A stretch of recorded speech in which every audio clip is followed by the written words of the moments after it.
Good morning, good evening, good afternoon to all my blessed beloveds out there in video land. You're watching Living and Thriving with Rustie, and I'm Rustie. Today is simply hot as bananas, and unfortunately, I think that I might end up in a puddle on my office floor at some point. Terrified to turn on the air conditioner any higher because FPL continues to raise rates and it's just cost prohibitive. It's crazy. Solar, solar, solar, solar, solar, solar. That's all I want in my life. Other than a massage, deep tissue, and a school bus, and maybe a mariachi band. I'm kind of feeling like tacos today. Maybe. We'll see. So we have Robert Pardi on, and he's logging in as we speak. We're going to find out who he is, what he does, and what makes him him as soon as he logs in. How are you, my dear? Hey, all right. How are you? Living the dream, man. Living the dream. I think we have 115 degrees of Hades. It's hot as heck down here.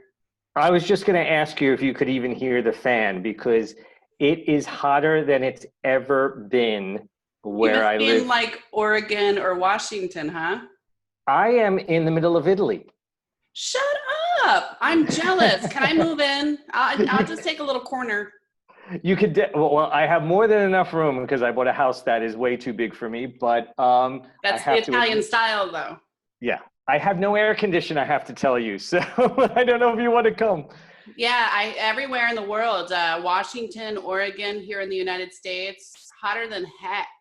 No. People like they're lowering the power grids. I think we all should be solar anyway, but totally agree with that. I live in the national park of Abruzzo, and I'm up in the mountains. It's never this hot. Yeah.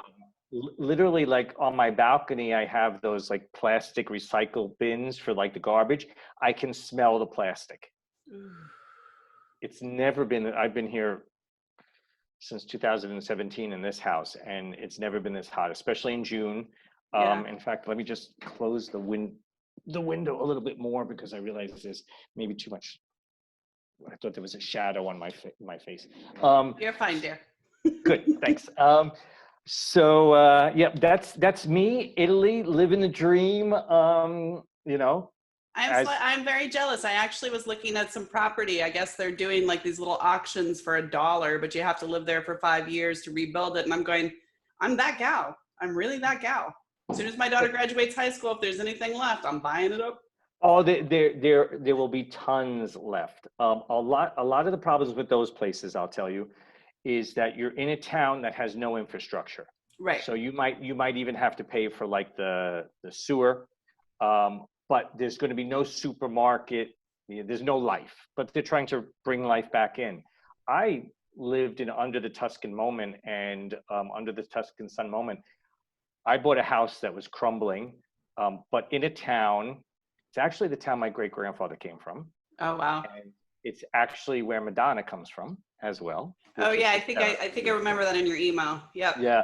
So so there's, let's say there's life, right? Yeah. It's 900 people, but there's life. But yeah, the heat, it's never been like this. And I actually, you'll laugh. You know those big plastic blocks of ice that you put in a cooler? Yeah. I slept with one last night. Oh, that's not laughing. I go camping. I got you. I was hung in that thing, and I'm like, I can't believe it is just this hot. So gotta fill up your bathtub with some ice water. I wish I had a bathtub. I would. I've been taking cold showers like 3 or 4 times a day. The problem in this region, there are these crazy hybrid mosquito flies that are transparent. They're literally invisible until they suck your blood, and then you can see them. And they bite your tendons. Ooh, they're mean. And they're mean, and it burns. And the other day I had like 7 bites. So I said, all right, now I can't even open the window because I wasn't sleeping anyway because the things were biting me. So it's a process, but it's part of living and thriving, right? That's right. Are you in a place where you can get screens and things like that to kind of negate some of the creatures? I hadn't put, when I built the house, when I bought this house, there were the holes for windows, but no windows. And so it was full of birds, and I just tell you, it was I can't believe like I actually bought it. But I didn't do the screens because I didn't expect here to be full time. I didn't know about the bugs, and it would have cost a fortune because I think it's like 17 windows in this house. But people have told me, no, these little, they're called papatachi. They're like, oh, the screens don't help. They're too small. Oh, Jesus. So I'm like, oh, that's nice. Okay. That's what all the Dracula movies are made from, huh? These little tiny alien creatures that are like your attendants. Queen of the Damned. I remember reading that book, and that's just what it was about. But they sell this, and I'm sure it's totally toxic because this is Italy, and they don't have the things that we have in the United States in terms of, testing things. But it's something you put in a heater that's plugged in, and it melts it, and it keeps the bugs out of the room. It definitely does. It smells really nice, but I'm sure it's completely toxic. So when you're desperate. So tell me a little bit email me your address, and I'll send you a little bit of doTERRA Terra Shields, which is a natural bug. The other thing that I used to do when I lived in Maine, because Maine state bird is actually the mosquito. We had 4 acres of land, and I had 7 gardens and a babbling brook going through. A really beautiful place. You do vegetable oil, just a little bit of vegetable oil, and it catches them, and they're no longer an issue. That is amazing. And that's probably going to be the easiest for you because I'm sure you'll find that everywhere. Yeah. Cool. Okay, that I'm definitely going to look into. So tell me a little bit about you. I mean, I know about you because, I had read some things that, whether you had written them or your website and everything else, but I'm interviewing you. You don't get to interview me. I know, but I just like to get to know you a little better. I'm a Pisces. I like Merlot, long walks on the beach. I don't know. I'm an interesting character. I've gone through hell and back a couple of times, and I have a no filter, hardworking, sassy, playful spirit from all of that. And I do this specifically because I feel very strongly that the world needs more of this, more of these conversations, more of people getting to know each other on a loving, kind of silly, soft, gentle, but hard topic way. Because we have so much noise and so much negativity and so many avenues in which negative is breeding excessively. Yes. And I think it's really important to illustrate and shine people who have been there, have done that. They wipe their knees off, and they're doing something because of whatever that is. And did you ever watch Dirty Jobs with Mike Rowe? No, but I know bits and pieces of it that I've seen, like on YouTube or something like that. Right. So I kind of want to be like the spiritual person of the world, in the sense of showing the real people, athletes and famous people. They have their spotlight, they've earned their time. But I don't think that they are necessarily the full example of what we can be, if that makes sense. For sure, 100%. It's not to say that they, it's not to be rude. It's just, I think that there's more regular people who do amazing things. And those stories need to be told. Yeah. Cool. So who are you? What do you do? And what makes you you? What makes me me? Well, to tell you the truth, I've never really had a traditional perspective of life at all. Mm-hmm. So, I grew up with an alcoholic dad that really didn't want me as his son. And it taught me early on about resilience. It taught me to understand uncertainty. And to give up trying to get somebody to like me, like Yeah. that was the beginning of the whole thing. But you know, as a kid, wow, what did I want to do? You know, I wanted to get away from my dad, so I thought about money. I grew up in the Gordon Gekko, Ronald Reagan era, and so it was like money is my ticket to salvation. So the whole story is, I I never really defended myself up until 13, and it was because I saw my dad looking like he was going to also hit my mom, which he had never done. And I found my strength.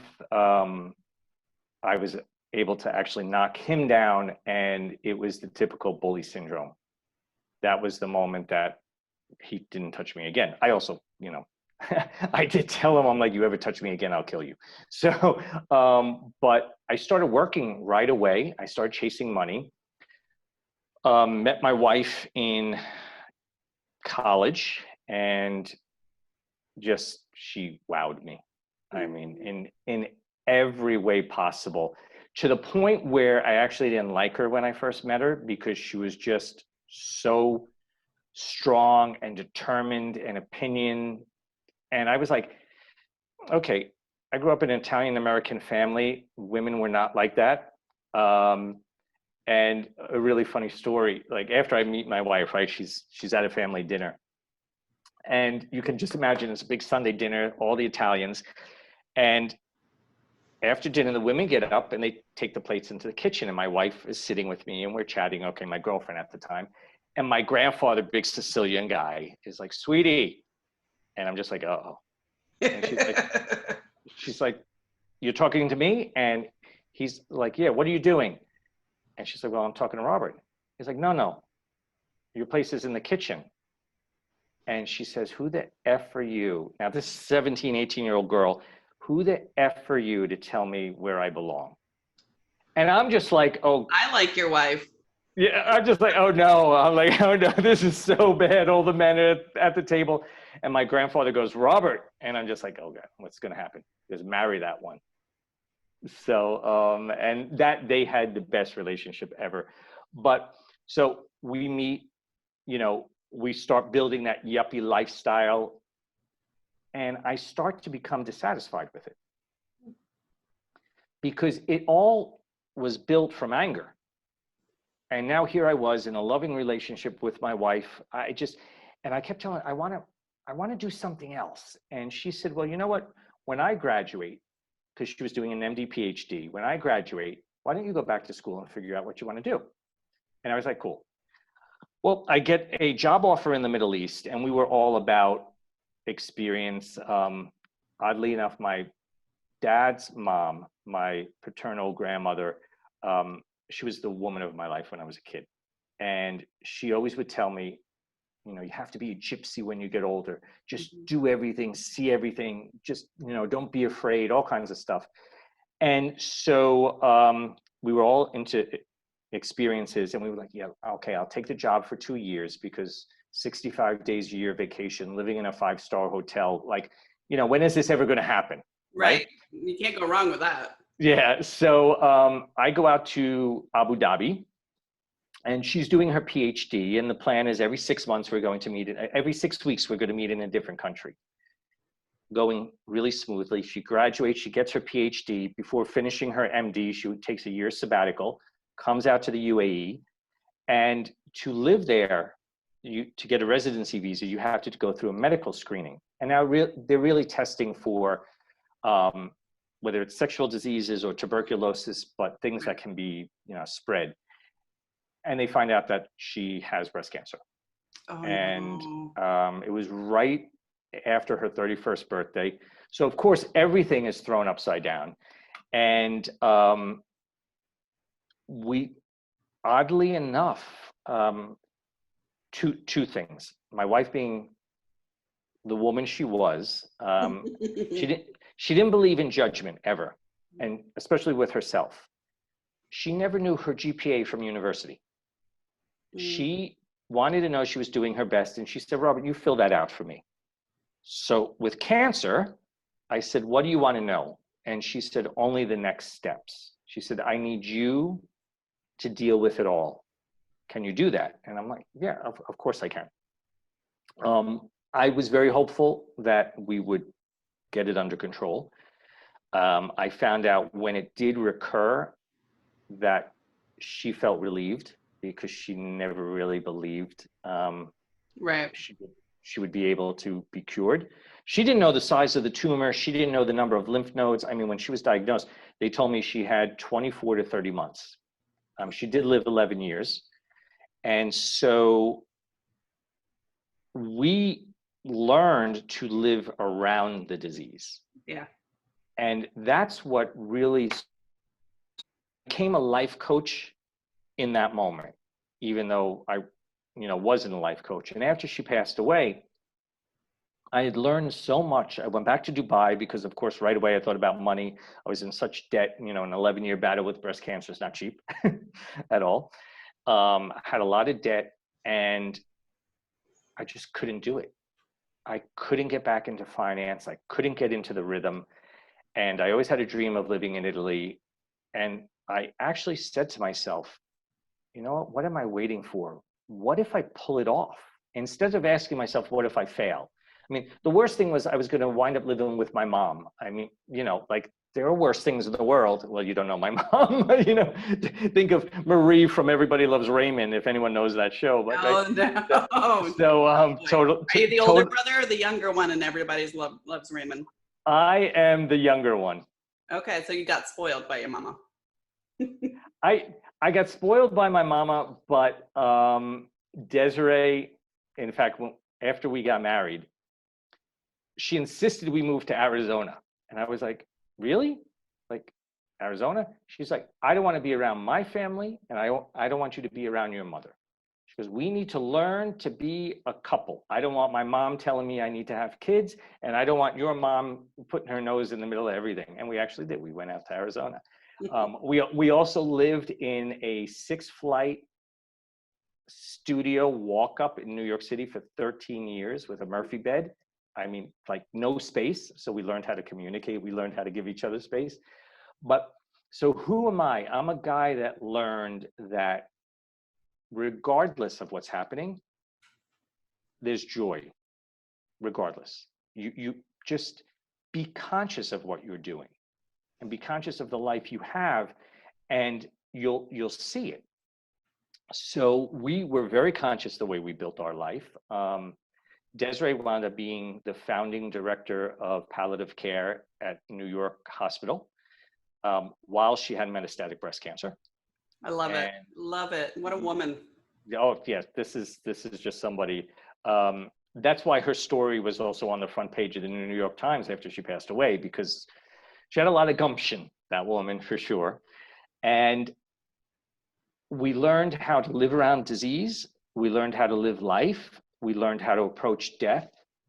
And I didn't have the traditional grieving. I actually didn't. One, I think because I watched what she went through, and I knew everything that was happening, even though she didn't. By the end, of course, she knew.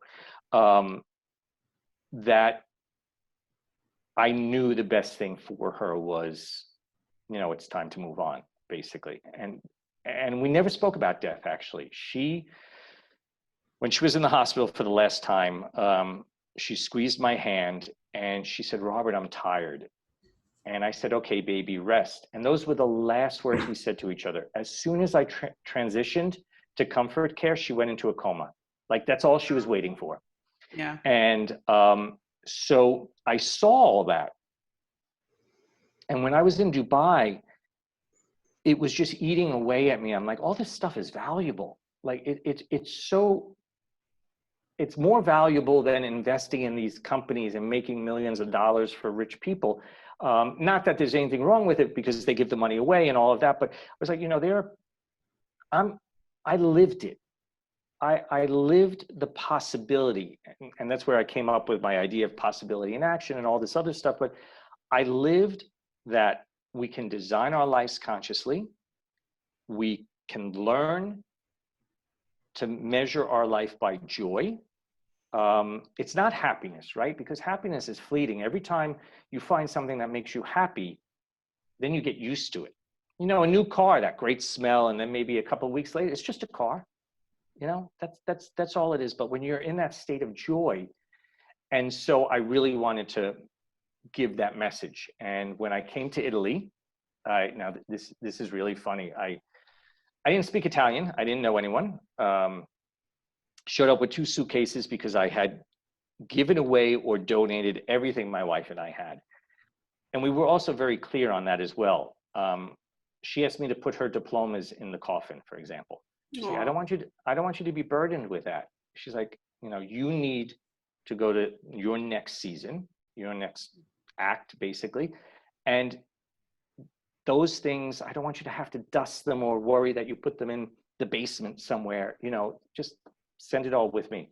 So I had given all her clothes away to dress for success and all of that other stuff. So I show up with my suitcases. I start teaching English for $8 an hour, and my niece and nephew were making more money at McDonald's. And I was just like, I have a Columbia MBA, and my niece and nephew are making more money. But it was the pursuit of a life I wanted to see if I could build. That was just incredible. And I started to have the opportunity to speak and teach people about what I went through. So what I hope when I look back on my life is that I showed people that life doesn't have to use them. They can actually use life. And it's just getting clear on, you know, what is success? What are your values? When I left the Dubai lifestyle and all of that, and yeah, I was living in a 5-star hotel. I mean, you know, I never made my bed. So I go to my friend's house in New Jersey soon after, who has been very successful. I was living in Rome at the time because I hadn't bought this house yet here. And his living room was bigger than the apartment I had in Rome. And I started thinking, what have I done to my life? Like I could have had this. You know, I was making all that money in Dubai. What did I do? What did I do? I came back to Rome. This house was ready. I stood on my balcony and I was like, this is success to me. What I'm doing is success. So who am I? I'm the type of guy, I guess, that wants other people to realize it is possible. You know, it may actually sting sometimes while you're going through it, for sure. And I miss my wife every day. I can't say that I don't miss her every day. I say all the time, anytime I speak publicly, it actually comes sort of from Harry Potter because I'm a big Harry Potter fan. And by the way, I agree with you 100% about that. I am a big kid. One thing I've learned through this whole process is I am more of a kid now than I was a kid when I was a kid. And I think because of you let go of so much stuff. It's like, and that filter and that wanting to adult stuff. I have a Nerf gun next to my bed. I'll pop you right in the ass. I have no problem. I like it. It's funny. But yeah. Yeah, it's so like all the unnecessary, and it's 100% like I am the kid. I'm even more of a kid, but I'm the kid that my wife met, you know, and so, you know, I look at all of it, and I just say, you know what are we doing? Like, I want to know. I love being. I have a kaleidoscope. I have carried this thing around for years because one day I was just thinking about perspective, and I started thinking of a kaleidoscope. And you just look through this thing and turn that dial, and so many possibilities, lots of things, beauty. I believe in a mosaic. But anyway, so the thing about Harry Potter is, you know, he had the scar from his mom's love protecting him. And I say all the time, I am beautifully scarred for having loved and cared for my wife. And I look at my mom, who, when my dad passed away, she still focuses on he was taken too early. And first I'm like, well, Desiree was 41. So, if we want to really play the numbers game, but it's that taken, that feeling that life is so bad and it does things to you instead of for you, right?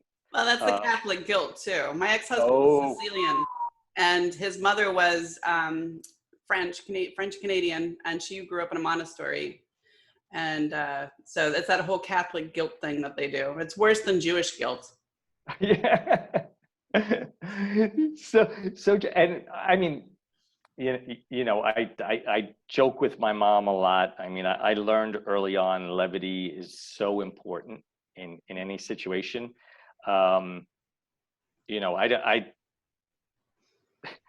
Desiree had explained to me, she's like, when people pass away, sometimes the jaw falls open and they have to break the jaw in the morgue, and so it's shut. And she had a beautiful smile.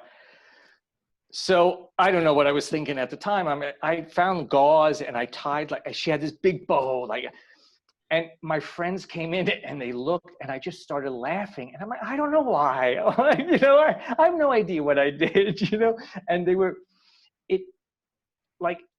it just made it all part of a journey. And so when they actually did put her body in the bag, it was my friend that had lost it, because it was so dramatic. But to a certain extent, I think all that, the bow and everything else, and I was talking to her while I was packing things up, even though it was just her body, and I was joking the whole time.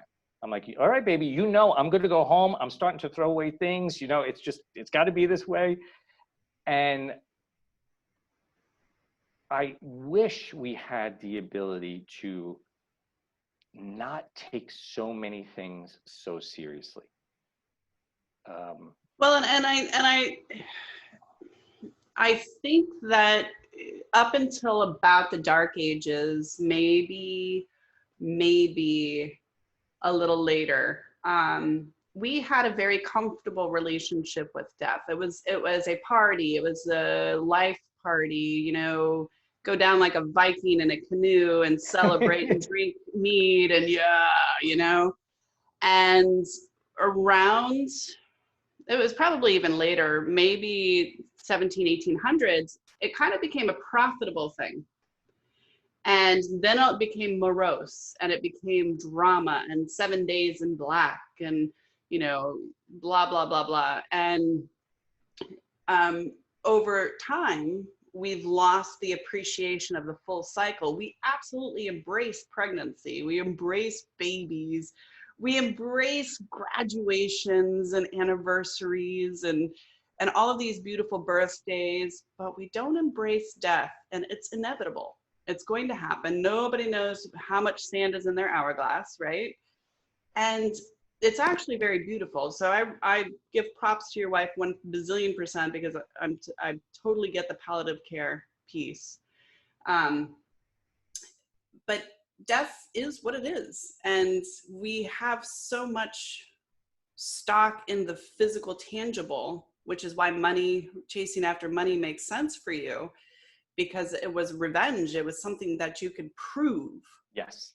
And death is something that we can prove too, but people they just want to be in denial. And it's a very bizarre relationship humans have with the inevitable. It is so bizarre. You're talking about all those things like the Vikings and stuff like that, and it's impermanence. And I discovered a year ago, while I was doing some research, that the ancient Japanese used a calendar of 72 seasons to remind us that everything changes, right? So what I learned through this whole process, and I remember Desiree telling me as well, she was very clear on so many things. So she said, look,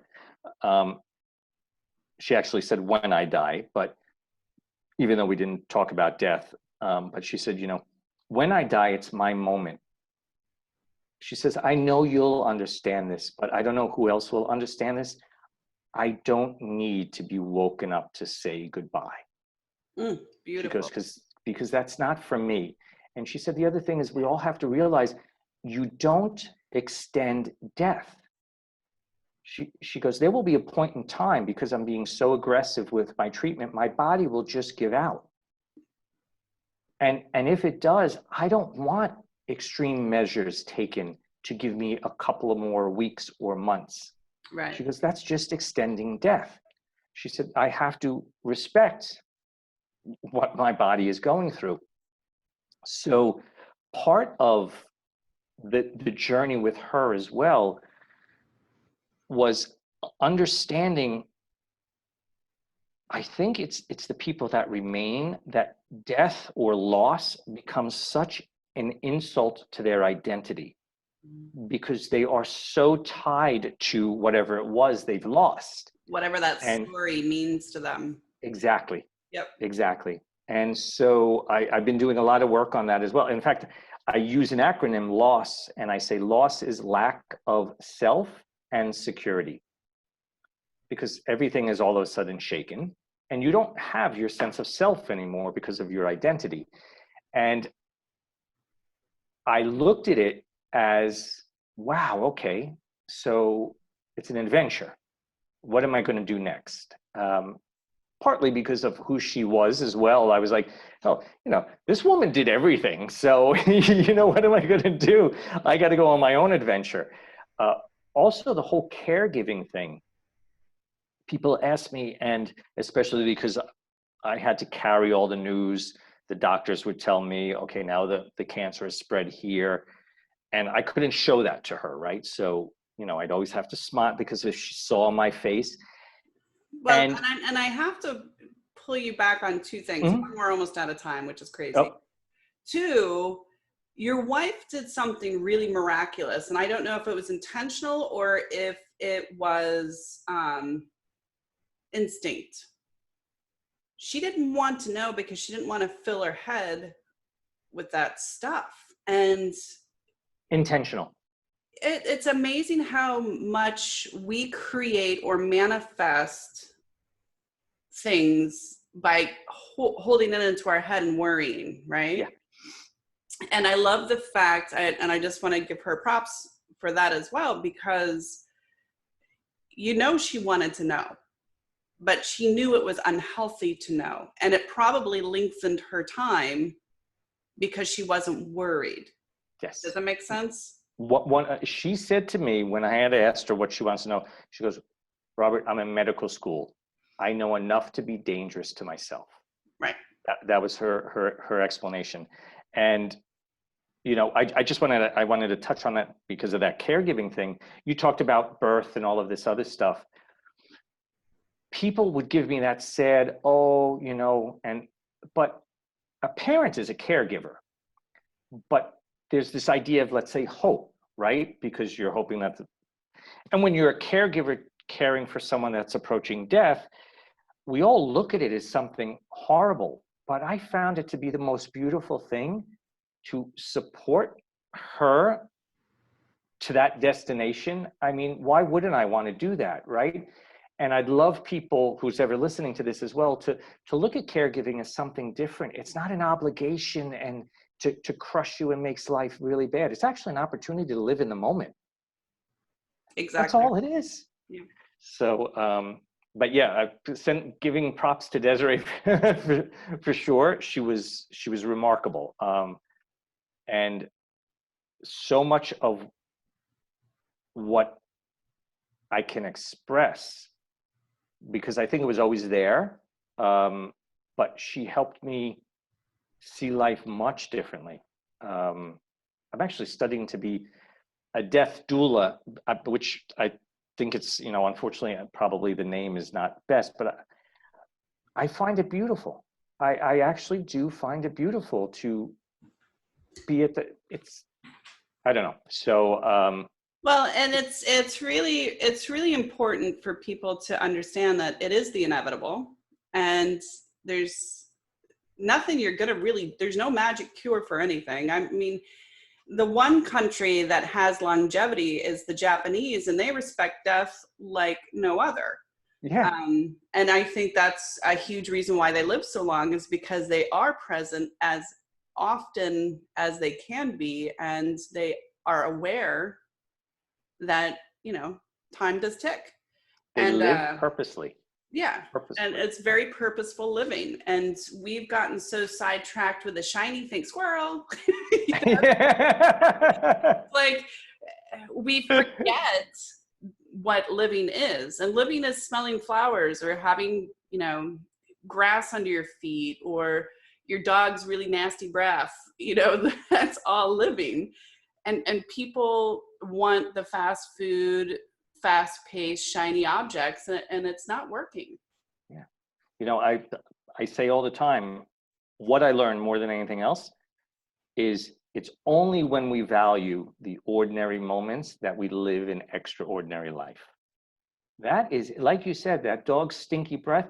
My wife and I had the ability to stay in tons of 5-star hotels. I can't remember them, but I remember her laughing at an episode of Friends that she watched like 100 times, or playing with our dog, or ice cream, the way she would, oh, I was like, did your mom like ever yell at you for getting ice cream on yourself because she couldn't eat it? And my mom, you know, Marie from Everyone Loves Raymond, I had to eat ice cream like, because a drip on my shirt would be the end of the world. So, and now forget about it. Like, give me a chocolate bar, it's all over my face, and I love it. I just love it. So. I think we need more people like you telling the same story over and over again, because there is a lot of opportunity to live life to its fullest. And there's a lot of history books walking around expiring, as I call it. I love that. Yeah, I live in God's waiting room. So I have tons of history books walking around getting ready to expire. And I love sitting there and just talking to them. But death is a process. You know, you have a beginning, a middle, and an end. And sometimes, if you're lucky, you can stop and enjoy it. Yeah. And I think your wife enjoyed it to her ability. And it's so cool that you guys got to be gypsies together. That's fun. I tell you, and we were all over the place. We never owned a home. Like, you know, we didn't own a car. It was all about flexibility and seeing new things. And, you know, some of our best memories, my best memory, but it was also for her as well, you know, having a bottle of wine and sitting somewhere and drinking out of the bottle. And it didn't have to be in a fancy restaurant, or those were like those moments that you just, they're really, really special. And the idea of a gypsy, like I say to people all the time, yeah, okay, I did pick up and move to Italy. And yeah, I might have been an ex-investment banker. Trust me, I was teaching for $8 an hour because I needed the $8, right? But to actually, let's say, change your life, it's about changing perspective. It's not about picking up and going somewhere else.